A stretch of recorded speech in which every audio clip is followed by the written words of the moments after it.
Hello students, my name is Devojit Shah and welcome to my YouTube channel Laws of Physics। तो आज के lecture में हम लोग इलेक्ट्रिक फील्ड स्टार्ट करने जा रहे हैं और इस वीडियो में मैं आप लोगों के साथ इलेक्ट्रिक फील्ड का बहुत ही अच्छा कॉन्सेप्ट डिस्कस करूंगा और ऑब्वियसली उसके साथ शॉर्टकट तो डिस्कस करूंगा ही। तो बिना टाइम वेस्ट किए आज का जर्नी स्टार्ट करते हैं। तो आपकी इलेक्ट्रिक फील्ड है क्या? इसको हम लोग मैग्नेटिक फील्ड से समझते हैं।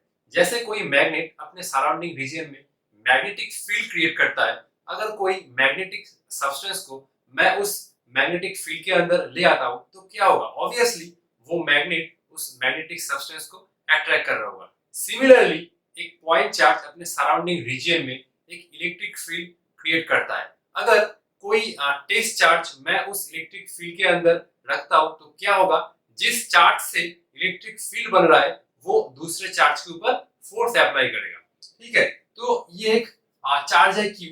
ये अपने सराउंडिंग रीजन में इलेक्ट्रिक फील्ड क्रिएट कर रहा है और इस रीजन को मैं एक हाइपोथेटिकल बाउंड्री बोल रहा हूं। Hypothetical boundary where electric field is present.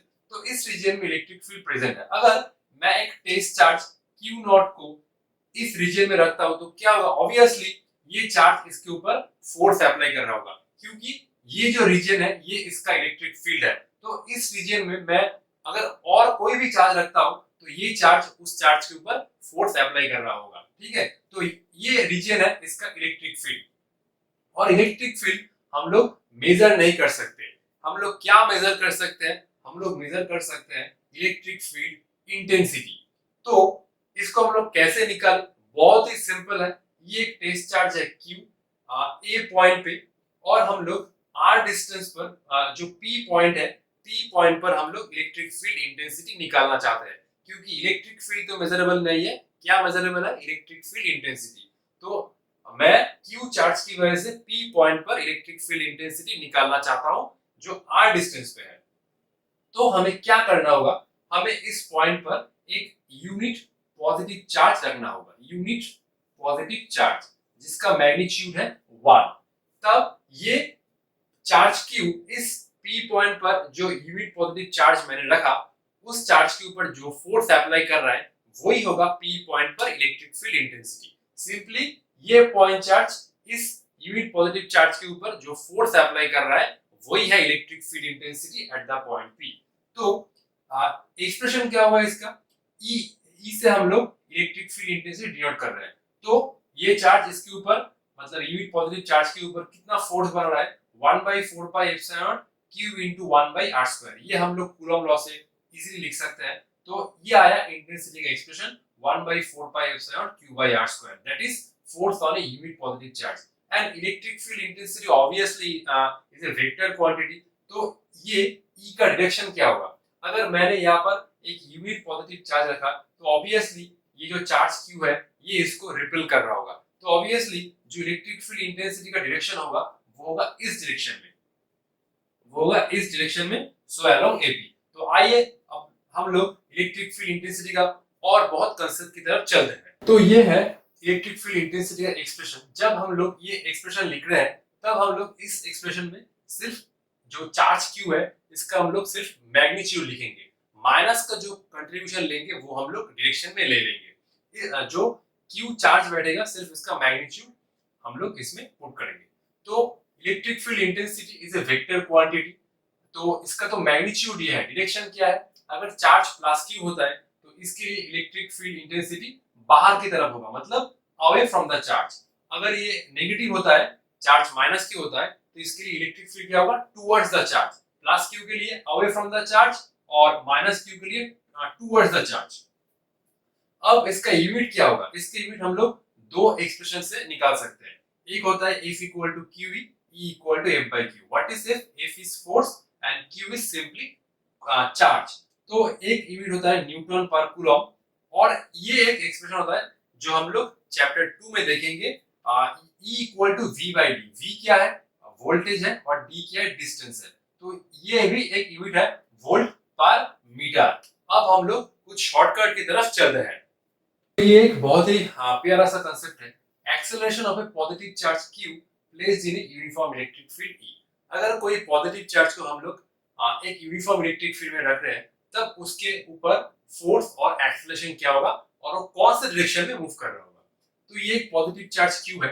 अगर मैं इसको इस इलेक्ट्रिक फील्ड में रख रहा हूँ जिसका इलेक्ट्रिक फील्ड इंटेंसिटी है ई, तब उसके ऊपर जो फोर्स अप्लाई होगा वो कितना होगा, F equal to Q E, और उसका जो एक्सेलरेशन होगा वो होगा F by M Q U by M. तो इसके ऊपर जो फोर्स अप्लाई होगा वो इलेक्ट्रिक फील्ड की डायरेक्शन में ही होगा और उसका जो एक्सेलरेशन होगा वो भी इलेक्ट्रिक फील्ड की डायरेक्शन में ही होगा। तो ऑब्वियसली ये चार्ज इलेक्ट्रिक फील्ड की डायरेक्शन में मूव कर रहा होगा। और नेगेटिव चार्ज के केस में क्या होगा, इस डायरेक्शन में इलेक्ट्रिक फील्ड प्रेजेंट है और यह है नेगेटिव चार्ज, तो फोर्स का वैल्यू वही है QE और एक्सेलरेशन का वैल्यू भी वही है। सिर्फ इसके ऊपर जो फोर्स अप्लाई होगा वो इलेक्ट्रिक फील्ड का ऑपोजिट डायरेक्शन में होगा, क्योंकि ये नेगेटिव चार्ज है और एक्सेलरेशन भी इलेक्ट्रिक फील्ड का ऑपोजिट डायरेक्शन में होगा। इसका जो माइनस साइन है वो मैं डायरेक्शन में उसका कंट्रीब्यूशन ले रहा हूँ, मैग्नीट्यूड तो सेम ही है, माइनस साइन कंट्रीब्यूशन हम लोग ऑलवेज डायरेक्शन में ले लेते हैं, ठीक है। तो ये दो कॉन्सेप्ट बहुत ही इंपॉर्टेंट है हर एक सेक्शन में, क्लास 12 जेई मेंस और नीट के, और इन दोनों कॉन्सेप्ट से ऑलरेडी जेई मेंस में 2 बार क्वेश्चन आ चुका है। तो क्या कह रहा है, ए charge oil drop remains in equilibrium in an electric field. तो ये एक चार्ज ड्रॉप है Q, ठीक है, और इसके ऊपर जो इलेक्ट्रिक फील्ड अप्लाई हो रहा है वो इस डायरेक्शन में हो रहा है E। तो ये अब इक्विलिब्रियम है। इक्विलिब्रियम मतलब इसके ऊपर net force zero. Net force zero मतलब कुछ दो फोर्स अप्लाई हो रहा है, वो दो फोर्स इक्वल और ऑपोजिट है। तो क्या क्या फोर्स है, एक तो इलेक्ट्रिक फील्ड के कारण इसके ऊपर एक फोर्स अप्लाई हो रहा है ऊपर में QE, और इसका जो वेट अप्लाई हो रहा है वो नीचे हो रहा है। तो हम लोग कह सकते हैं कि mg इक्वल टू QE, क्योंकि ये तो इक्विलिब्रियम में है, ठीक है। अब इस एक्सप्रेशन से कोई भी 3 क्वांटिटी हमें पूछ सकता है कि मास क्या हो सकता है, चार्ज क्या हो सकता है और इलेक्ट्रिक फील्ड इंटेंसिटी क्या हो सकता है, ठीक है। जी का वैल्यू हम लोग 10 ले लेते हैं, ठीक है। अच्छा, बहुत ही सिंपल है।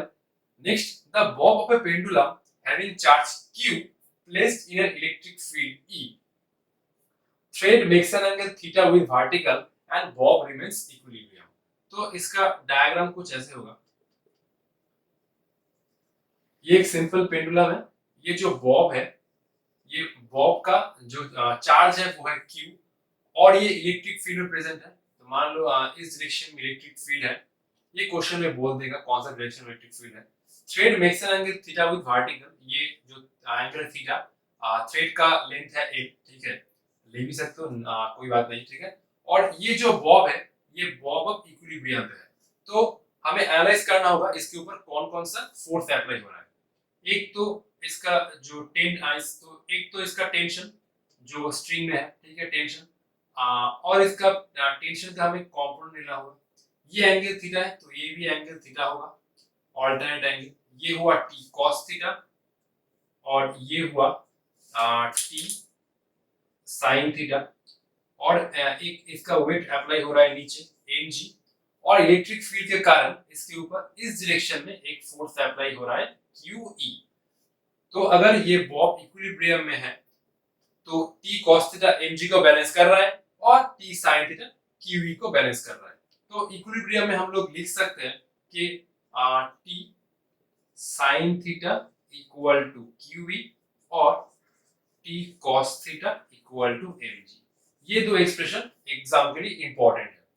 और अगर हम लोग इसको डिवाइड करते हैं तो क्या आता है, t sin theta by t cos theta equal to QE by mg।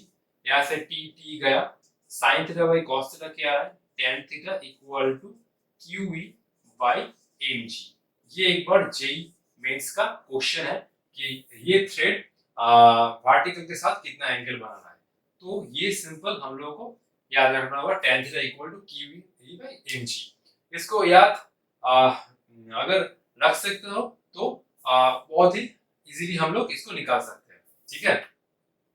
तो हम लोग अब नेक्स्ट कॉन्सेप्ट की तरफ चलते हैं। तो अब हम लोग सिंपल पेंडुलम का टाइम पीरियड डिस्कस करेंगे इन डिफरेंट केसेस। तो नॉर्मली सिंपल पेंडुलम का टाइम पीरियड कितना होता है, 2 pi root over L by G। तो इस केस में ऑब्वियसली ये तो फॉर्मूला नहीं होगा, क्योंकि इस केस में इन दोनों केस में सिंपल पेंडुलम को एक इलेक्ट्रिक फील्ड में मैंने रख दिया। तो इस एक्सप्रेशन से ही हम लोग इसको मॉडिफाई करेंगे। तो जी ना होके सिंपल हम लोग जी इफेक्टिव निकाल लेंगे। तो इस बॉब के ऊपर कितना फोर्स अप्लाई हो रहा है, इलेक्ट्रिक फील्ड तो नीचे अप्लाई हो रहा है, तो इसके ऊपर जो नेट फोर्स अप्लाई हो रहा है, मैं फ्री बॉडी डायग्राम बना रहा हूँ। तो ग्रेविटी के कारण इसका जो वेट है वो नीचे अप्लाई हो रहा है, और क्या फोर्स अप्लाई हो रहा है इलेक्ट्रिक फील्ड के कारण, ये QE, क्योंकि ये जो बॉब है इसका चार्ज है Q। तो ग्रेविटी के कारण एक फोर्स mg और इलेक्ट्रिक फील्ड के कारण इसके ऊपर एक फोर्स लग रहा है QE। तो इसका जो एक्सेलरेशन है वो कितना है, मतलब इसके ऊपर G अप्लाई ना होकर G इफेक्टिव कितना अप्लाई हो रहा है, तो ये हुआ mg prime equal to mg plus QE। अच्छा, मैं इसको G इफेक्टिव बोल रहा हूँ, तो G इफेक्टिव कितना बना, मैं m से डिवाइड कर रहा हूँ, तो ये बना G plus QE by m। तो इस केस में पार्टिकल के ऊपर सिर्फ G नहीं अप्लाई हो रहा है, G plus QE by m apply हो रहा है। तो जो टाइम पीरियड होगा वो कितना होगा, 2 pi root over L by G effective, that is T equal to 2 pi under root L divide by G plus QE by m, and that is the whole formula. बहुत ही simple है, electric field और gravity same direction में है। और इस case में क्या हो रहा है, इस केस में पार्टिकल के ऊपर जो फोर्स लग रहा है इलेक्ट्रिक फील्ड के कारण वो ऊपर है, तो पार्टिकल के ऊपर जी इफेक्टिव कितना होगा, जी इफेक्टिव, अच्छा ये तो हुआ इलेक्ट्रिक फील्ड के कारण ऊपर में फोर्स लगा QE और ग्रेविटी के कारण mg, तो ऑब्वियसली यही ज्यादा होगा, तो इसके ऊपर जो जी इफेक्टिव काम करेगा वो नीचे काम करेगा, ठीक है। तो mg इफेक्टिव कितना हो रहा है, mg माइनस QE, और यहाँ से जी इफेक्टिव कितना बना, मैं m से डिवाइड कर रहा हूँ, g minus QE by m।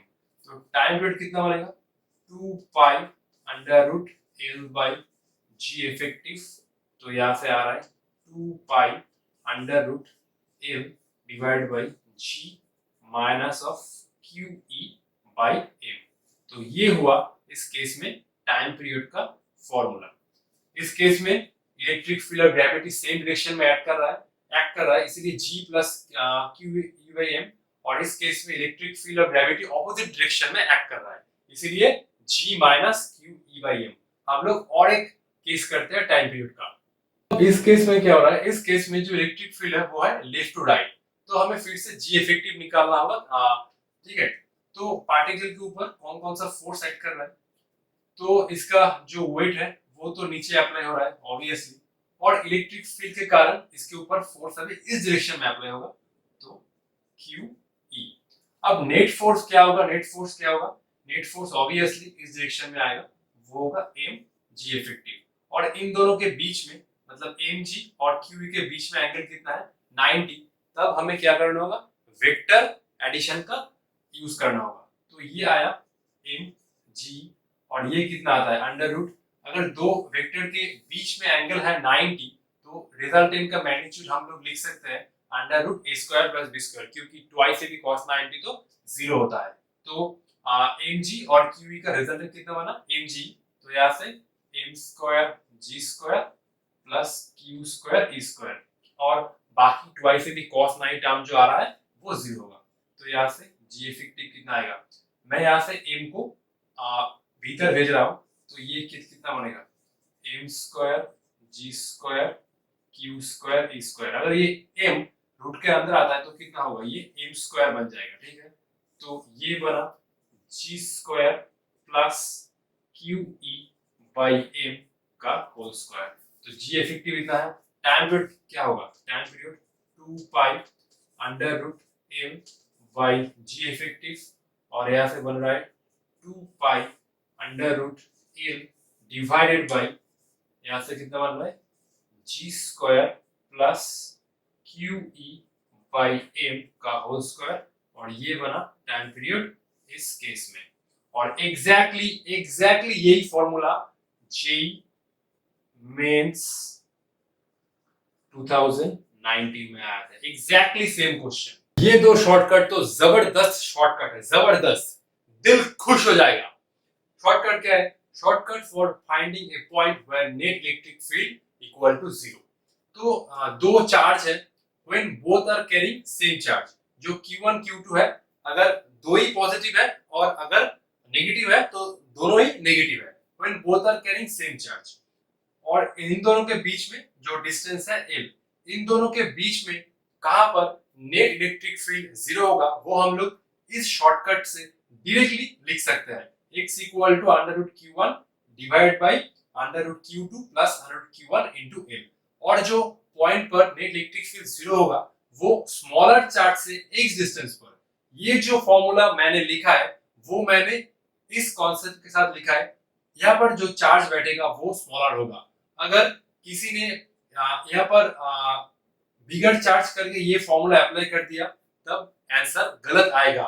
ये फॉर्मूला जब हम लोग अप्लाई कर रहे हैं तो ध्यान में रखना, यहाँ पर स्मॉलर चार्ज ही बैठेगा और स्मॉलर चार्ज से x डिस्टेंस पर जो पॉइंट आएगा वहां पर ही नेट इलेक्ट्रिक फील्ड 0 आएगा। और ये क्या कह रहा है, both carrying opposite charge Q1 Q2। इस केस में एक पॉजिटिव है और दूसरा नेगेटिव है। इस केस में भी मैंने ये स्मॉलर चार्ज कंसीडर करके ये फॉर्मूला लिखा है, ठीक है, ध्यान रखना। और इस केस में जहां पर नेट इलेक्ट्रिक फील्ड 0 होगा वो इन दोनों के बीच में नहीं होगा, वो स्मॉलर चार्ज Q1 से लेफ्ट पर x डिस्टेंस पर एक पॉइंट P आएगा जहां पर नेट इलेक्ट्रिक फील्ड 0 होगा। और जो x होगा वो होगा under root Q1 divide by under root Q2 minus under root Q1 into L। दोनों में डिफरेंस क्या है, सिर्फ प्लस और माइनस का डिफरेंस है।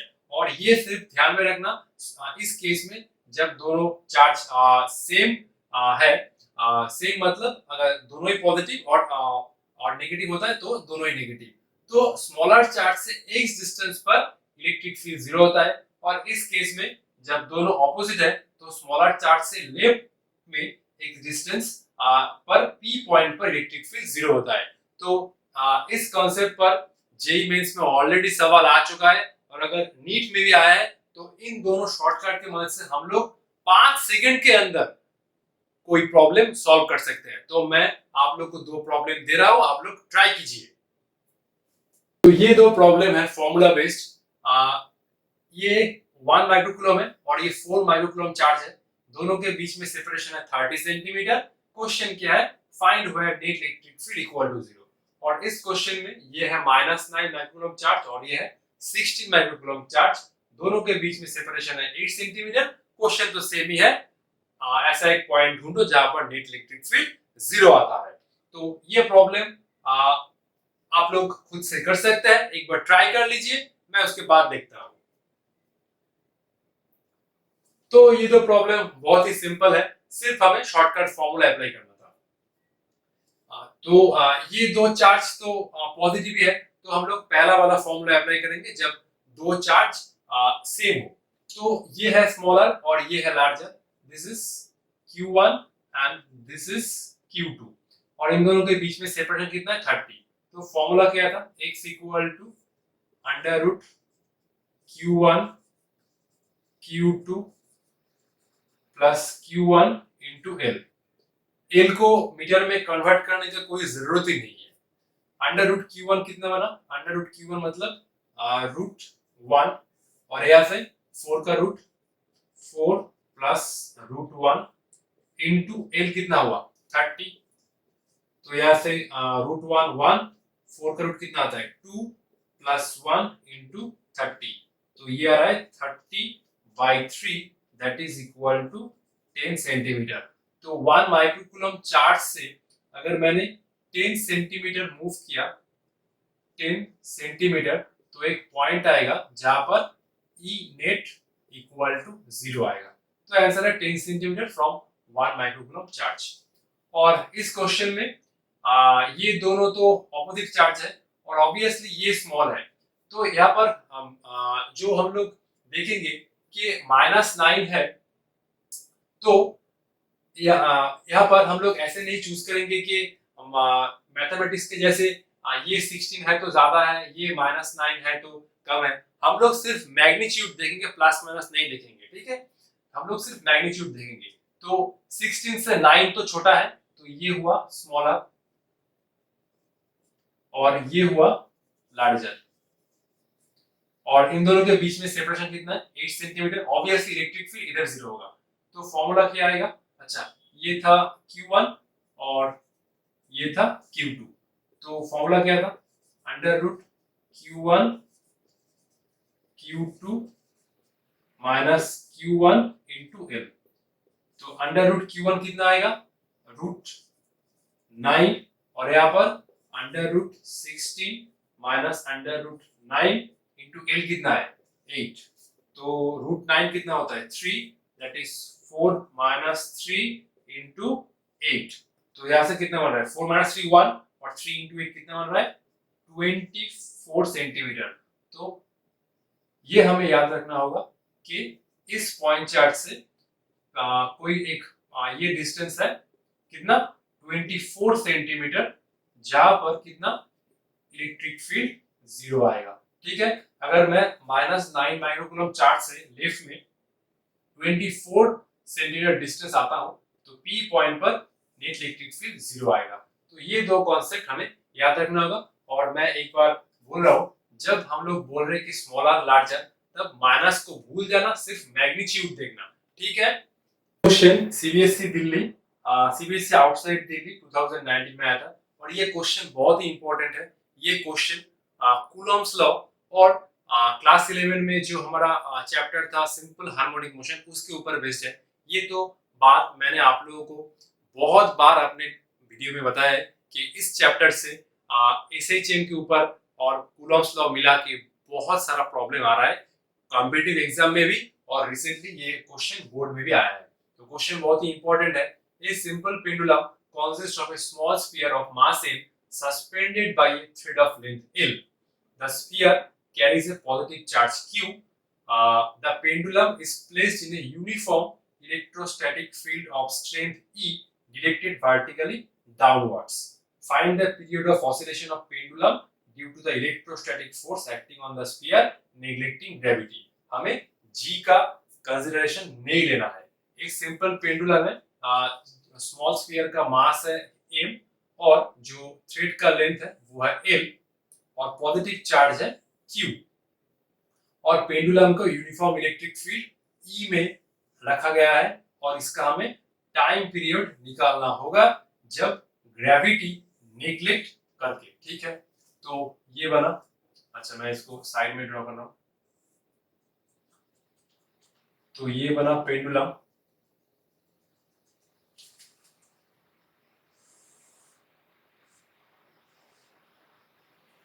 इलेक्ट्रिक फील्ड है नीचे, बोला है वर्टिकली डाउनवर्ड, यहाँ पर है इलेक्ट्रोस्टैटिक फील्ड वर्टिकली डाउनवर्ड्स है। ठीक है, तो इलेक्ट्रिक फील्ड है वर्टिकली डाउनवर्ड।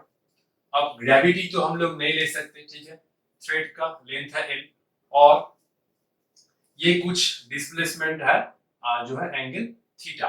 अब इसके ऊपर इलेक्ट्रिक फील्ड के कारण एक फोर्स नीचे लग रहा है। हमें बेसिकली क्या निकालना है? हमें बेसिकली टाइम पीरियड निकालना है। तो टाइम पीरियड कितना होता है सिंपल पेंडुलम का? 2 pi over L by G। तो ऑब्वियसली इस केस में नहीं होगा, इस केस में कुछ और होगा। तो क्या होगा इस केस में? ये हुआ इलेक्ट्रिक फील्ड के कारण इसके ऊपर फोर्स QV। तो ये बना थीटा सिमिलर एंगल, तो ये बना QV cos थीटा, मैं इसको लिख रहा हूं। तो ये बना QV cos थीटा, और ये वाला जो कंपोनेंट है तो ये बना QV sin थीटा, जो इस बॉब के ऊपर रेस्टोरिंग फोर्स की तरह काम कर रहा है। रेस्टोरिंग फोर्स क्या है? रेस्टोरिंग फोर्स ये जो पार्टिकल डिस्प्लेस है इसके ऊपर मीन पोजीशन की तरफ, ये है मीन पोजीशन, तो इस बॉब के ऊपर मीन पोजीशन की तरफ जो फोर्स लग रहा है उसी को हम लोग रेस्टोरिंग फोर्स कहते हैं। जो QV sin थीटा फोर्स है वही इसको मीन पोजीशन की तरफ ले आएगा। तो जो रेस्टोरिंग फोर्स है वो कितना है? माइनस QE sin थीटा, और ये जो डिस्टेंस है मैं इसको x मान लेता हूँ, ये पूरा डिस्टेंस। तो रेस्टोरिंग फोर्स कितना होता है? m into a, तो माइनस QE। ये एंगल बहुत ही छोटा है तो इसलिए मैं sin theta equal to theta लिख रहा हूं। तो ये बना m a माइनस QE। अब थीटा कितना होगा? थीटा कितना होता है? Arc length by radius. तो ये बना x, और ये जो डिस्टेंस है वो है l, मतलब थ्रेड का लेंथ। तो यहाँ से एक्सेलरेशन कितना बना? Minus QE x by ml, और ऑलरेडी ये इक्वेशन एसएचएम की इक्वेशन में कन्वर्ट हो गया है, क्योंकि कोई पार्टिकल अगर सिंपल हार्मोनिक मोशन एग्जीक्यूट करता है तो उसका जो एक्सेलरेशन होता है वो होता है a equal to -x। Acceleration होता है प्रोपोर्शनल टू -x। इसका मतलब क्या है, x अगर होता है displacement from the mean position तो इसके ऊपर जो एक्सेलरेशन होगा वो होगा towards the mean position. x है displacement from the mean position, इस पॉइंट से इस पॉइंट तक जो डिस्प्लेसमेंट है वो x, और जो एक्सेलरेशन होता है वो होता है टुवर्ड्स द मीन पोजीशन, मतलब डिस्प्लेसमेंट के ऑपोजिट डायरेक्शन में। अगर कोई पार्टिकल ये इक्वेशन को फॉलो करता है तब हम लोग कह सकते हैं क्या वो पार्टिकल का जो मोशन है वो है सिंपल हार्मोनिक मोशन। तो मैं इस इक्वेशन को कंपेयर करूंगा a equal to minus omega square x के साथ, तो जो ओमेगा स्क्वायर आएगा वो कितना आएगा QE बाई ml। तो यहाँ से ओमेगा कितना बना है, यहाँ से बना QE by m into l। तो टाइम पीरियड का फॉर्मूला क्या है, टाइम पीरियड का फॉर्मूला है 2 पाई बाई ओमेगा, यहाँ से 2 पाई, यहाँ से बना 1 बाई ओमेगा, तो यहाँ से बना है ml बाई QE। तो ये था इन रिजल्ट। मैं एक बार चेक कर लेता हूँ। ये प्रॉब्लम में हम लोग को ये लेना ही होगा, साइन थीटा बहुत छोटा है तभी हम लोग इस रिजल्ट तक आ सकते हैं, वरना हम लोग नहीं आ सकते। तो जो रेस्टोरिंग फोर्स बना towards the mean position minus QE sin theta, ये थीटा बहुत छोटा है, theta angle equal to arc length by radius a equal to -QE mml। तो ये हो रहा है acceleration product -x minus omega square equal to, अगर इस इक्वेशन को मैंने इस इक्वेशन से कंपेयर किया तो ओमेगा स्क्वायर आ रहा है QE by ml, omega equal to √QML 2 pi omega 2 pi ml by QE। Correct, okay ठीक है। तो ये क्वेश्चन बहुत ही इंपॉर्टेंट है, इस टाइप का क्वेश्चन अभी आ रहा है। Simple Q by R square का जो फॉर्मूला है वो डायरेक्ट नहीं आ रहा है। तो ठीक है, आज के लिए इतना ही। तो मिलते हैं नेक्स्ट वीडियो में। मैं आप लोगों के साथ इलेक्ट्रिक फील्ड का जो कॉन्सेप्ट है पूरा डिटेल में डिस्कस कर दूंगा। रिंग की वजह से इलेक्ट्रिक फील्ड क्या होता है, डिस्क की वजह से इलेक्ट्रिक फील्ड क्या होता है, सेमी सर्कुलर वायर के वजह से इलेक्ट्रिक फील्ड क्या होता है, इनफाइनाइट लेंथ की इनफाइनाइट जो होता है वायर उसके वजह से इलेक्ट्रिक फील्ड कितना होता है, सब कुछ मैं डिटेल्स में डिस्कस कर दूंगा। जेईई में इसका क्वेश्चन भी डिस्कस कर दूंगा। बस आप लोग अपना पढ़ाई करते रहिए, तब तक ऑल द बेस्ट।